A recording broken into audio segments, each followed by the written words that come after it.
માની ઉપાસના કરવી, જગદંબાની ઉપાસના કરવી એ શ્રેષ્ઠ છે. કારણ કે માં સીતાની ઉપાસના હોય, માં પાર્વતીની ઉપાસના હોય, માં રાધાની ઉપાસના હોય કે માં ખોડિયારની ઉપાસના હોય. જો બેઠો પલો ઉઠો તબર આદિકા પાયો, જો બેદ અનબેદ અનાદિ અનંત અખંડ અરૂપ અકામ હે જાહિની રૂપ હી બેદ સદા, જો કે નિત્ય દિરેહન નિરંજન નામે, જો ઘન રંજન દુઃખ વિભંજન ગંજન ગરભરી કામે, સોઈ ત્રિલોકી કો નાથ અલી વૃષભાનિક લલિકો ગલીકો ગુલામે. અહીંયા રાધા કૃષ્ણને આવવું પડે, અહીંયા ગણપતિને આવવું પડે, અહીંયા શિવજીને આવવું પડે અને અહીંયા સાક્ષાત હનુમાનને આવવું પડે. શું કામ?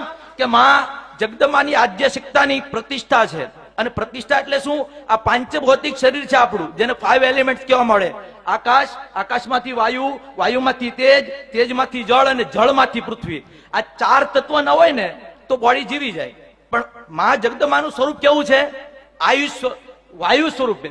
જો શરીરમાં વાયુ ન હોય ને તો વ્યક્તિ જીવી શકતો નથી. એટલે મારા તમારા શરીરની અંદર વાયુ સ્વરૂપે આ ગામની તો નહીં, પણ અહીંયા જે ભક્ત શ્રદ્ધાથી માનતા આસ્થા લઈને આવે એનું પણ કલ્યાણ કરે, એના પરિવારનું પણ કલ્યાણ કરે.